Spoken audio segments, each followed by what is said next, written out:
தவக்காலத்தின் 5வது வாரம் புதன்கிழமை ஏப்ரல் மாதம் 9ஆம் தேதி.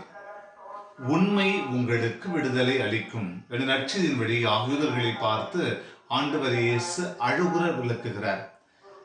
தன் தந்தை எப்படிப்பட்டவர், நான் இங்கிருந்து வருகிறேன், இதோ நீங்கள் தந்தையின் மீது அன்பு கொண்டிருந்தால் என் மீதும் அன்பு கொண்டிருப்பீர்கள் என்று ஆண்டவர் இயேசு இந்த உண்மையின் மகத்துவத்தை தத்துவத்தை அழகாக எடுத்து சொல்கிறார். இதை முதல் வாசகத்திலே மன்னன் நெபுகத்நேசர், சாத்ராக், மேசாக், ஆபேத்நேகோ இவர்களை எரிகின்ற தீச்சூளைகளை தள்ளுகிறான்.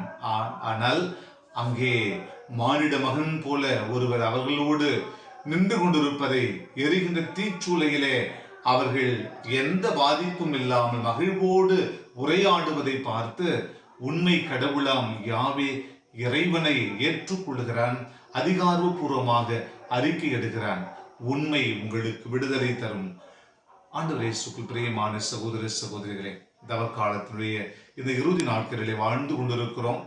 ஆண்டவர் இயேசு நமது வாழ்வின் உண்மையான இயேசுவை நாம் பற்றி கொள்ள வரங்கள் கேட்போம், மன்றாடுவோம். அன்பை உருவான இறைவா, உண்மைக்கு சான்று பகர்ந்து உண்மையான இயேசுவை எங்கள் வாழ்விலே ஏற்று மகிழ்ந்து வாழ அருள் தாரும்.